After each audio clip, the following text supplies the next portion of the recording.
Kayo'y nanonood sa DZSB, ang himpilan ng katotohanan at paglilingkod.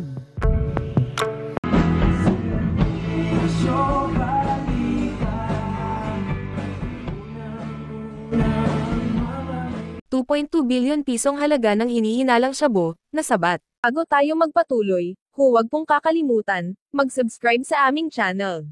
Ang Serbisyo Balita Live Online. Upang kayo ay ma-notify sa tuwing may bago kaming mga uploaded videos. Isang pinagsanib na puwersa ng mga operatiba ng PNP National Capital Region Drug Enforcement Group, PDEA, at ang Bureau of Customs, nasabat ng nasa higit kumulang na 323,184 na gramo ng hinihinalang shabu, na tinatayang aabot sa ₱2.2 billion ang halaga ang nasabat sa Manila Container Terminal. Ang nasa 1,100 na pakete na naglalaman ng nasabing hinihinalang droga na natagpuang nakasilid sa 70 kahon mula sa 450 na kaong nakalagay sa loob ng isang container, ay kasalukuyang nasa PNP Crime Laboratory para sumailalim sa pagsusuri.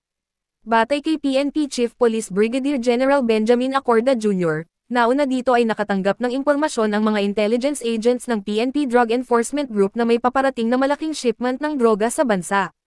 Kung kaya inalerto na ng pambansang kapulisan ang anti-crime at drug enforcement units nito at National Capital Region Office, pati na din ang Bureau of Customs, partikular na ang Manila Container Terminal, hinggil sa nasabing paparating na kontrabando.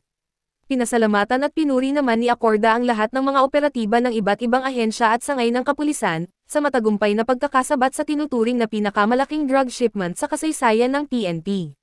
Samantalang, isang masusing imbestigasyon na ang pinaumpisahan ng PNP upang matukoy kung sino ang nasa likod ng nasabing shipment ng droga. Ito si Rina Rabotica, ang AI reporter ng Serbisyo Balita, nag-uulat para sa DZSB, ang himpilan ng katotohanan at paglilingkod.